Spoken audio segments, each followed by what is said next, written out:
आसुछि वर्ष 2026 प्रथम सूर्यपराग। आउ एही सूर्यपराग सबुठारु भयंकर एवं विरल हेबाकु जाउअछि। एही सूर्यपराग ठारु बदलिजिब एही 6 गोटी राशिर भाग्य। आज्ञा हाँ बंधुगण, 17 फेब्रुआरी 2026 मंगलवार दिन माने फाल्गुन अमावास्या दिन महाकाशरे घटिबाकु जाउअछि विरल महासूर्यपराग। एही 6 गोटी राशिर भाग्य सुना भଳି चमकिबाकु जाउअछि। आपण खातारे लेखिकी रखंतु, एहा कोनोसी मामूली सूर्यपराग हेब नाही। पूरा ब्रह्मांडरे एक एमिति घटना घटिबाकु जाउअछि कि जहा पूर्वरु 800 वर्ष मध्यरे केबे भी होई नाही। एहा सेही दिन अटे जेउ दिन दिन होइजिब राति, दिनरे ही रातिर आभास हेब। आउ एही अंधकार मध्यरे खोलिजिब एही 6 गोटी राशिर भाग्य। आज्ञा हाँ बंधुगण, आपण माने ठीक सुनिछंती। 17 फेब्रुआरी को लागिबाकु जाउथिबा सूर्यपराग, जाहाकु ज्योतिष शास्त्र रे महासूर्यग्रहणर नाम दिया जाइअछि। आजिर एही भिडियोरे म आपणकु सेही 6 गोटी राशि विषय कहिबाकु जाउअछि जेउमानक पाई एही सूर्यपराग वरदान साब्यस्त हेबाकु जाउअछि। सेमानकर भाग्यर ताला वर्तमान खोलिबाकु जाउअछि। बंधुगण, 17 फेब्रुआरी 2026 एही सूर्यपराग कुंभ राशि लागिबाकु जाउअछि, जहा फलरे एही 6 गोटी राशिर भाग्य तुरंत ही बदलिबाकु लागिब। एही 6 गोटी राशिर भाग्य सुना भଳି चमकिबाकु जाउअछि।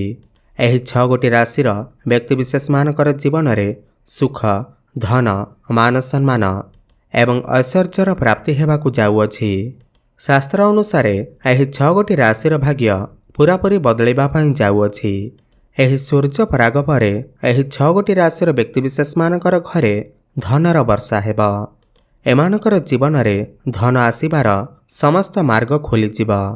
एही 6 गोटी राशिर व्यक्तिविशेष माने एही सूर्यपराग परे जेउ भी निष्पत्ति नेबे सेथिरे सेमाने सफलता लाभ करिवे। चाकरी एवं व्यवसाय क्षेत्र में एमानकु अचानक लाभ प्राप्ति हेब। हिंदू पंचांग अनुसार एही 6 गोटी राशिर व्यक्तिविशेष मानकर जीवन एही सूर्यपराग ठारू पूरापूरी बदलिबा पई जाउअछि। आजिर एही भिडियोरे आमे जानिबा 17 फेब्रुआरी को पड़िबाकु थिबा एही सूर्यपराग दिन केउ 6 गोटी राशिर भाग्य बदलिबा पई जाउअछि एवं एही सूर्यपराग केतेबेले आरंभ हेब एवं केतेबेले शेष हेब एवं सूर्यपराग दिन एमिति केउ उपाय मान अछि जाहाकु करिबा द्वारा जाहाकु समस्त राशिर व्यक्तिविशेष माने प्रयोग कले आपण मानकर जीवन रे थिबा समस्त समस्या कष्ट मानकर अंत घटिब।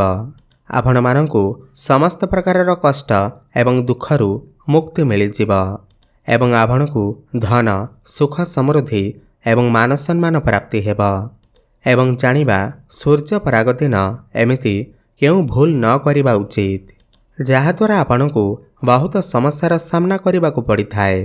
काहेकिना एही सूर्यपराग दिन आपण माने जदि एही सबु भूल करि दियंती तो आपणकु केतेगुडी समस्यार सामना करिबाकु पड़िथाए। आगामी जीवन रे आपणकु दरिद्रतार सामना करिबाकु पड़िपारे।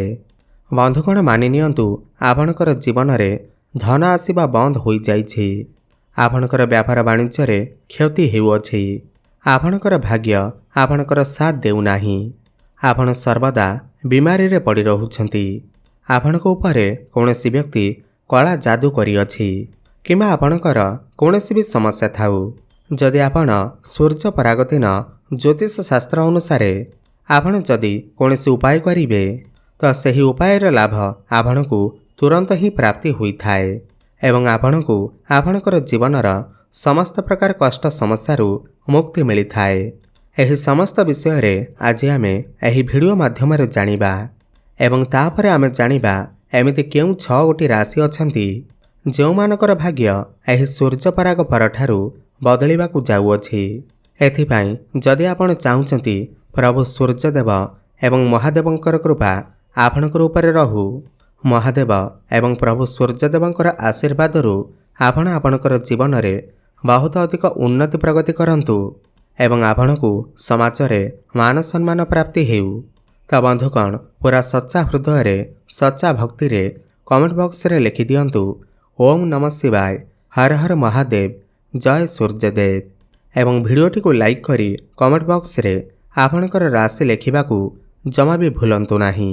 वर्षर प्रथम सूर्यपराग 17 फेब्रुआरी 2026 रात्रि 9:01 आरंभ हेबा एवं एहार समाप्ति मध्यरात्रि 2:02 रे हेबा। जेहेतु एही सूर्यपराग रात्रि समय रे लागिबाकू जाउअछि, एहार हांडी छाड़ बा पाकत्याग करा जिब नाही। तेणु करी एही सूर्यपराग ओडिशारे दृश्यमान हेब नाही। एही सूर्यपराग ओडिशारे दृश्यमान न हेले मध्य एहार प्रभाव समस्त विश्व उपरे पड़िथाए, समस्त जीवजगत उपरे पड़िथाए एवं एहार प्रभाव समस्त राशि मानक उपरे मध्य पड़िथाए। एवं एही दिन जदि कौनसी उपाय करा जाए तो सही उपायर प्रभाव आपणकू तुरंत ही प्राप्ति होइथाए। एवं जेतेबेले सूर्यपराग होइथाए सेतेबेले सूर्यदेव निजर राशि परिवर्तन करिथांती एवं एहार पूरापूरी प्रभाव 12 गोटी राशि उपरे पड़िथाए। बंधुगण, जो व्यक्तिविशेष मानकर कुंडली रे सूर्यदेव भल स्थिति रे थांती, बलवान अवस्था थांती, सही व्यक्ति जीवन रे बहुत उन्नति करिथाए। भाग्य सबुबेले सेमानकर साथ देइथाए एवं सेमानकू समाज रे मान सम्मान प्राप्ति होइथाए। एवं एही थर जेमिति ही सूर्यपराग लागिब, तुरंत ही एही 6 गोटी राशिर भाग्य संपूर्ण भावे बदली जिब। एबे जानिबा सूर्यपराग दिन केउ उपाय करिबा द्वारा आपणकर भाग्य चमकी जाइथाए, आपण जीवन रे बहुत उन्नति करिथांती। एवं एहा पर जानिबा केउ 6 गोटी राशि एमिति अछंती जो मानकर भाग्य एही सूर्यपराग ठारू बदलिबाकू जाउअछि। सेथिपाई भिडियोटी को शेष पर्यंत निश्चय देखुथांतु, होई पारे आपणक राशि मध्य थाई पारे। बंधुगण, मने रखंतु, जेते समय पर्यंत सूर्यपराग लागि रहिब ना तो आपण खाइबा बनैबे ना तो आपण निजे खाइबे। द्वितीय रे एही सूर्यपराग समय रे महिला माने निजर बाଳରେ तेल लगांतु नाही, एहाकू बहुत अशुभ बोली माना जाइथाए। एवं एही सूर्यपराग समय रे आपण आपणकर घरे कैंची, चाकू एवं छुरीर व्यवहार करंतु नाही, नहेले एहार सीधा प्रभाव आपणकर आर्थिक स्थिति उपरे पड़ी पारे।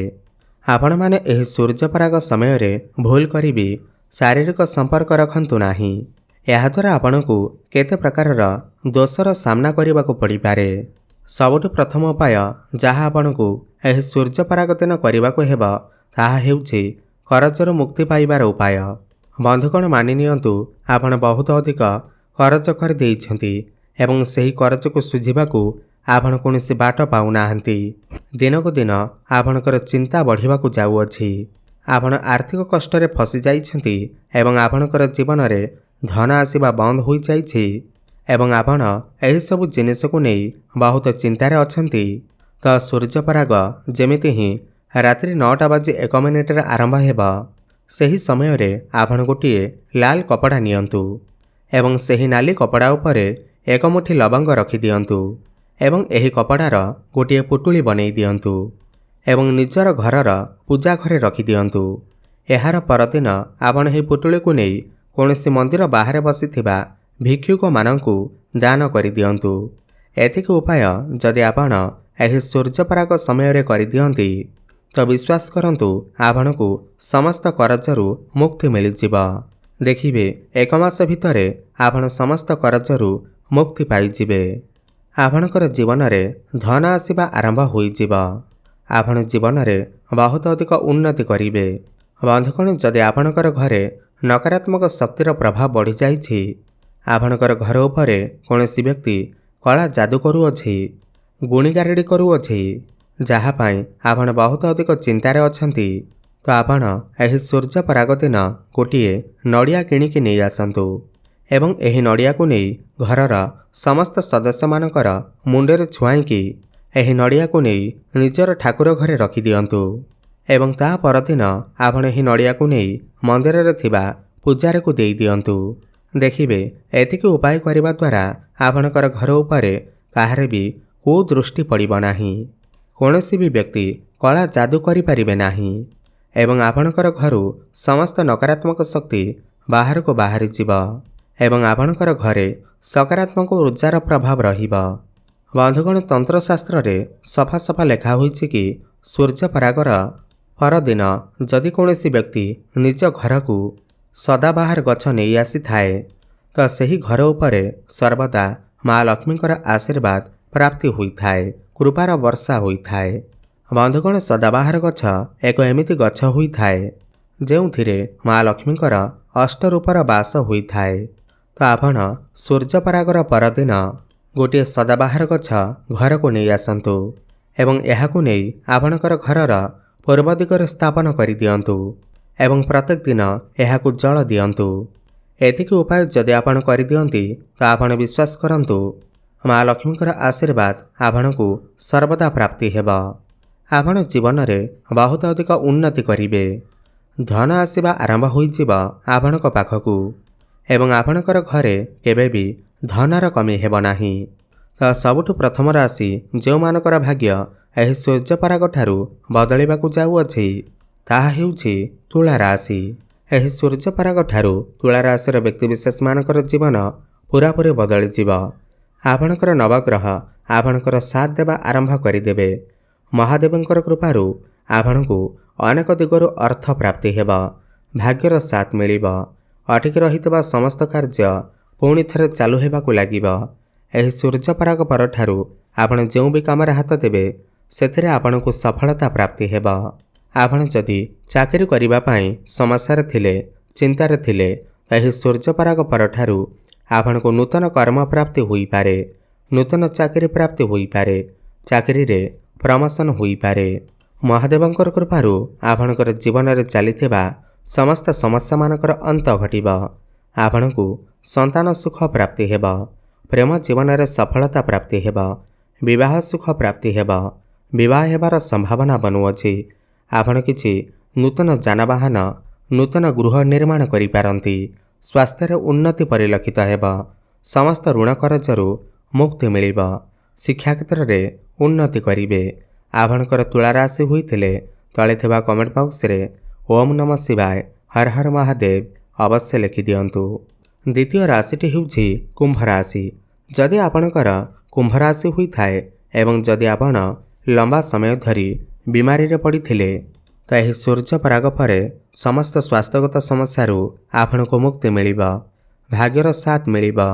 भाग्य बଳରେ आपण जो भी कामरे हाथ देबे सेथिरे आपणको सफलता प्राप्ति हेब। अटिक रहितबा समस्त कार्य पुणी थरे चालू हेबाकु लागिब। कर्म क्षेत्र रे बड़ सफलता प्राप्ति हेब। बेरोजगारी युवक युवती मानकु नूतन कर्म, नूतन चाकरी प्राप्ति हेब। प्रमोशन जोग बनिब। विदेश यात्रा करि पारंती। आपणकु संतान सुख प्राप्ति हेबा सहित प्रेम जीवन रे सफलता प्राप्ति हेब। आपणकर जीवन रे नूतन पार्टनर आसी पारंती। विवाह बयस होइथिले घर को विवाह प्रस्ताव आसीब, विवाह मध्य होइजिब। शिक्षा क्षेत्र रे उन्नति प्रगति करिवे। व्यापार वाणिज्य क्षेत्र रे बहुत अधिक उन्नति करिवे। नूतन व्यापार आरंभ करि पारंती। समस्त ऋण कर्जरू मुक्ति मिलिब। पारिवारिक सुख प्राप्ति हेब। आपणक अकाउंट को एते धन आसीब कि आपण स्वप्न सुधा कल्पना करि नथिबे। आयर स्रोत छुटिब। धन कमाइबा पाई नुआ नुआ रास्ता आपणको मिलिजिब। अनेक दिगरू अर्थर आगमन हेब। आपणकर कुंभ राशि होइथिले तळे थिबा कमेंट बॉक्स रे जय सूर्यदेव हर हर महादेव अवश्य लिखि दियंतु। कन्या राशि। आपणकर जदि कन्या राशि होइथाए तो एही सूर्य पराग परे आपणकु बड़ आर्थिक लाभ मिलिबार संभावना बनुअछि। आपण निजे देखिबे आपणकर आय रे वृद्धि देखिबाकु मिलिब। नूतन व्यापार वाणिज्य आरंभ करिवे। व्यापार रे उन्नति प्रगति करिवे। शिक्षा क्षेत्र रे बहुत अधिक उन्नति करिवे। मनपसंदर कॉलेज रे एडमिशन होई पारे। जदि आपणकर किछि एग्जाम अछि, कॉम्पिटिटिव एग्जाम अछि, सेथिरे उन्नति प्रगति करिवे। समस्त कॉम्पिटिशन क्रीड़ा क्षेत्र रे आपणकु सफलता प्राप्ति हेब। कर्म क्षेत्र रे उन्नति करिबा सहित आपणक पाखकु नुआ नुआ काम आसीब। प्रमोशन जोग बनिब। बेरोजगारी युवक युवती मानकु नूतन कर्म, नूतन चाकरी प्राप्ति हेब। विदेश यात्रा करि पारंती। भाग्यर सहयोग प्राप्ति हेब। जो भी कामरे हाथ देबे सेथिरे आपणकु सफलता प्राप्ति हेब। आकस्मिक धन प्राप्ति हेबार जोग बनिब। ପ୍ରେମ ଜୀବନରେ ସଫଳତା ମିଳିବା ସହିତ ଆପଣଙ୍କର ଜୀବନରେ ନୂତନ ପାର୍ଟନର ଆସିପାରନ୍ତି। ବିବାହ ସୁଖ ଆପଣଙ୍କୁ ପ୍ରାପ୍ତି ହେବ। ବିବାହ ହେବାର ସମ୍ଭାବନା ବନୁଅଛି। ସ୍ୱାସ୍ଥ୍ୟଗତ ସମସ୍ୟାରୁ ମୁକ୍ତି ମିଳିବ ଏବଂ ସମସ୍ତ ଋଣ କରଜରୁ ମୁକ୍ତି ମିଳିବ। ଆପଣଙ୍କର କନ୍ୟା ରାଶି ହୋଇଥିଲେ ତଳେ ଥିବା କମେଣ୍ଟ ବକ୍ସରେ ଜୟ ସୂର୍ଯ୍ୟଦେବ ହର ହର ମହାଦେବ ଅବଶ୍ୟ ଲେଖିଦିଅନ୍ତୁ। ବିଛା ରାଶି। ଆପଣଙ୍କର ବିଛା ରାଶି ହୋଇଥିଲେ ଏହି ସୂର୍ଯ୍ୟପରାଗ ଠାରୁ ଆପଣଙ୍କର ଜୀବନ ପୁରାପୁରି ବଦଳାଇବା ପାଇଁ ଯାଉଅଛି। ଭାଗ୍ୟରେ ଉନ୍ନତି ହେବ। ସନ୍ତାନ ସୁଖ ଆପଣଙ୍କୁ ପ୍ରାପ୍ତି ହେବ। ନୂତନ ବ୍ୟାପାର ବାଣିଜ୍ୟ ଆରମ୍ଭ କରିପାରନ୍ତି। ବ୍ୟାପାର ବାଣିଜ୍ୟରେ ନୂତନ ପାର୍ଟନର ଆପଣଙ୍କୁ ମିଳିପାରନ୍ତି। ପାର୍ଟନରସିପ୍ରେ ଆପଣ କିଛି ବ୍ୟାପାର କରିପାରନ୍ତି ଯାହା ଭବିଷ୍ୟତରେ ଆପଣଙ୍କୁ ଅନେକ ଗୁଡ଼ିଏ ଲାଭ ଆଣି କରିଦେବ। ଭାଗ୍ୟର ସାଥ ମିଳୁଥିବାରୁ ଆପଣ ଯେଉଁ ବି କାମରେ ହାତ ଦେବେ ସେଥିରେ ଆପଣଙ୍କୁ ସଫଳତା ପ୍ରାପ୍ତି ହେବ। ଅଟକି ରହିଯାଇଥିବା ଆପଣଙ୍କର ସମସ୍ତ କାର୍ଯ୍ୟ ପୁଣି ଥରେ ଚାଲୁ ହେବାକୁ ଲାଗିବ। ଆକସ୍ମିକ ଧନ ପ୍ରାପ୍ତି ହେବ। ଅନେକ ଦିଗରୁ ଆପଣଙ୍କ ପାଖକୁ ଅର୍ଥର ଆଗମନ ହେବ। ଆପଣଙ୍କର ବ୍ୟାଙ୍କ ବାଲାନ୍ସ ବଢ଼ିବ। ଡେଲି ଇନକମ୍ ବଢ଼ିବ। ଫାଇନାନ୍ସିଆଲ ଗ୍ରୋଥ ହେବ। ଶିକ୍ଷା କ୍ଷେତ୍ରରେ ଉନ୍ନତି କରିବେ। ଉଚ୍ଚଶିକ୍ଷା କରିବାକୁ ବାହାରକୁ ଯାଇପାରନ୍ତି। ମନପସନ୍ଦର କଲେଜରେ ଆଡ଼ମିସନ୍ ହୋଇପାରେ। ସମସ୍ତ ଋଣ କରଜରୁ ଆପଣଙ୍କୁ ମୁକ୍ତି ମିଳିବ। ବୈବାହିକ ସୁଖ ପ୍ରାପ୍ତି ହେବ। ବିବାହ ବୟସ ହୋଇଥିଲେ ଆପଣଙ୍କର ବିବାହ ମଧ୍ୟ ହୋଇଯିବ। ପ୍ରେମ ଜୀବନରେ ସଫଳତା ମିଳିବା ସହିତ ଆପଣଙ୍କର ଜୀବନରେ ନୂତନ ପାର୍ଟନର ଆସିପାରନ୍ତି। ସ୍ୱାସ୍ଥ୍ୟଗତ ସମସ୍ୟାରୁ ମୁକ୍ତି ମିଳିବ। ଆପଣଙ୍କର ବିଛା ରାଶି ହୋଇଥିଲେ ତଳେ ଥିବା କମେଣ୍ଟ ବକ୍ସରେ ଓମ୍ ନମ ଶିବାୟ ହର ହର ମହାଦେବ ଅବଶ୍ୟ ଲେଖିଦିଅନ୍ତୁ। ମୀନ ରାଶି। ଆପଣଙ୍କର ଯଦି ମୀନ ରାଶି ହୋଇଥାଏ ତ ଏହି ସୂର୍ଯ୍ୟପରାଗ ପରେ ଆପଣଙ୍କର ଜୀବନ ରାତାରାତି ବଦଳାଇବା ପାଇଁ ଯାଉଅଛି। ଆପଣ ଯଦି ଚାକିରି କ୍ଷେତ୍ରରେ ଅଛନ୍ତି ତ ଆପଣଙ୍କର ପ୍ରମୋସନ ହୋଇପାରେ। ନୂତନ ଚାକିରି ମିଳିପାରେ। କର୍ମକ୍ଷେତ୍ରରେ ମାନ ସମ୍ମାନ ପ୍ରାପ୍ତି ହେବ। ଆପଣ ବିଦେଶ ଯାତ୍ରା କରିପାରନ୍ତି। ଭାଗ୍ୟର ସାଥ ମିଳୁଥିବାରୁ ଆପଣ ଯେଉଁ ବି କାମରେ ହାତ ଦେବେ ସେଥିରେ ଆପଣଙ୍କୁ ସଫଳତା ପ୍ରାପ୍ତି ହେବ। ଅଟକି ରହିଥିବା ସମସ୍ତ କାର୍ଯ୍ୟ ପୁଣି ଥରେ ଚାଲୁ ହେବାକୁ ଲାଗିବ। ଆପଣ କୌଣସି ଧାର୍ମିକ ସ୍ଥାନକୁ ଯାତ୍ରା କରିପାରନ୍ତି। ଶିକ୍ଷା କ୍ଷେତ୍ରରେ ଉନ୍ନତି କରିବେ। ଉଚ୍ଚଶିକ୍ଷା କରିବାକୁ ବାହାରକୁ ଯାଇପାରନ୍ତି। ମନପସନ୍ଦର କଲେଜରେ ଆଡ଼ମିସନ୍ ହୋଇପାରେ। ଏହା ସହିତ ପ୍ରେମ ଜୀବନରେ ମଧ୍ୟ ସଫଳତା ପ୍ରାପ୍ତି ହେବ। ଆପଣଙ୍କର ଜୀବନରେ କେହି ନୂତନ ପାର୍ଟନର ମଧ୍ୟ ଆସିପାରନ୍ତି। ବିବାହ ବୟସ ହୋଇଥିଲେ ଘରକୁ ବିବାହ ପ୍ରସ୍ତାବ ଆସିପାରେ। ବିବାହ ମଧ୍ୟ ଫାଇନାଲ ହୋଇପାରେ। ବ୍ୟାପାର ବାଣିଜ୍ୟରେ ଉନ୍ନତି ପ୍ରଗତି କରିବେ। ନୂତନ ବ୍ୟାପାର ଆରମ୍ଭ କରିପାରନ୍ତି। ବୈବାହିକ ସୁଖ ଆପଣଙ୍କୁ ପ୍ରାପ୍ତି ହେବ। ସମସ୍ତ ସ୍ୱାସ୍ଥ୍ୟଗତ ସମସ୍ୟାରୁ ମୁକ୍ତି ମିଳିବ। ଆପଣ କିଛି ନୂତନ ବ୍ୟାପାର ପାର୍ଟନରସିପ୍ରେ କିଛି ବ୍ୟାପାର ବାଣିଜ୍ୟ କରିପାରନ୍ତି ଯାହା ଭବିଷ୍ୟତରେ ଆପଣଙ୍କୁ ଅନେକ ଗୁଡ଼ିଏ ଲାଭ ଆଣି କରିଦେବ। ଆକସ୍ମିକ ଧନ ପ୍ରାପ୍ତିର ଯୋଗ ବନିବ। ଅନେକ ଦିଗରୁ ଆପଣଙ୍କ ପାଖକୁ ଅର୍ଥର ଆଗମନ ହେବ। ସମସ୍ତ ଋଣ କରଜରୁ ମୁକ୍ତି ମିଳିବ। ଆପଣଙ୍କର ମୀନ ରାଶି ହୋଇଥିଲେ ତଳେ ଥିବା କମେଣ୍ଟ ବକ୍ସରେ ଓମ୍ ନମ ଶିବାୟ ହର ହର ମହାଦେବ ଅବଶ୍ୟ ଲେଖିଦିଅନ୍ତୁ। ବୃଷ ରାଶି। ଆପଣଙ୍କର ବୃଷ ରାଶି ହୋଇଥିଲେ ମହାଦେବଙ୍କର କୃପାରୁ ଆପଣଙ୍କର ଜୀବନ ଏହି ସୂର୍ଯ୍ୟପରାଗ ଠାରୁ ପୁରାପୁରି ବଦଳାଇବା ପାଇଁ ଯାଉଅଛି। ଏହି ସୂର୍ଯ୍ୟପରାଗ ପରଠାରୁ ଆପଣଙ୍କ ପାଖକୁ ଅନେକ ଦିଗରୁ ଅର୍ଥ ଆସିବ। ଧନ କମାଇବା ପାଇଁ ନୂଆ ନୂଆ ରାସ୍ତା ଆପଣଙ୍କୁ ମିଳିଯିବ। ପୈତୃକ ସମ୍ପତ୍ତିରୁ ଲାଭ ମିଳିବ। ଆପଣ କିଛି ଭୂମି ପ୍ରପର୍ଟି ଜମି ନୂତନ ଯାନବାହନ କ୍ରୟ କରିପାରନ୍ତି। କର୍ମକ୍ଷେତ୍ରରେ ଉନ୍ନତି କରିବେ। ନୂତନ କର୍ମପ୍ରାପ୍ତି ହୋଇପାରେ। ଆପଣଙ୍କର ଟ୍ରାନ୍ସଫର ହୋଇପାରେ। ଆପଣ ବିଦେଶ ଯାତ୍ରା ବା କୌଣସି ଧାର୍ମିକ ସ୍ଥାନକୁ ଯାତ୍ରା କରିପାରନ୍ତି। ଭାଗ୍ୟର ସାଥ ମିଳୁଥିବାରୁ ଆପଣ ଯେଉଁ ବି କାମରେ ହାତ ଦେବେ ସେଥିରେ ଆପଣଙ୍କୁ ସଫଳତା ପ୍ରାପ୍ତି ହେବ। ଅଟକି ରହିଯାଇଥିବା ସମସ୍ତ କାର୍ଯ୍ୟ ପୁଣି ଥରେ ଚାଲୁ ହେବାକୁ ଲାଗିବ। ସନ୍ତାନ ସୁଖ ପ୍ରାପ୍ତି ହେବ। ଶିକ୍ଷା କ୍ଷେତ୍ରରେ ଉନ୍ନତି ପ୍ରଗତି କରିବେ। ଉଚ୍ଚଶିକ୍ଷା କରିବା ପାଇଁ ବାହାରକୁ ଯାଇପାରନ୍ତି। ମନପସନ୍ଦର କଲେଜରେ ଆଡ଼ମିସନ୍ ହୋଇପାରେ। ପ୍ରେମ ଜୀବନରେ ସଫଳତା ମିଳିବ। ଆପଣଙ୍କର ଜୀବନରେ ନୂତନ ପାର୍ଟନର ଆସିପାରନ୍ତି। ବୈବାହିକ ସୁଖ ପ୍ରାପ୍ତି ହେବ। ବିବାହ ବୟସ ହୋଇଥିଲେ ଘରକୁ ବିବାହ ପ୍ରସ୍ତାବମାନ ଆସିପାରେ। ବ୍ୟାପାର ବାଣିଜ୍ୟ କରୁଥିଲେ ବହୁତ ଅଧିକ ଉନ୍ନତି ପ୍ରଗତି କରିବେ। ନୂତନ ବ୍ୟାପାର ବାଣିଜ୍ୟ ଆରମ୍ଭ କରିପାରନ୍ତି। ସମସ୍ତ ସ୍ୱାସ୍ଥ୍ୟଗତ ସମସ୍ୟାରୁ ମୁକ୍ତି ମିଳିବ। ସମସ୍ତ ଋଣ କରଜରୁ ମୁକ୍ତି ମିଳିବ। ଆପଣଙ୍କର ବୃଷ ରାଶି ହୋଇଥିଲେ ତଳେ ଥିବା କମେଣ୍ଟ ବକ୍ସରେ ଜୟ ସୂର୍ଯ୍ୟଦେବ ହର ହର ମହାଦେବ ଅବଶ୍ୟ ଲେଖିଦିଅନ୍ତୁ।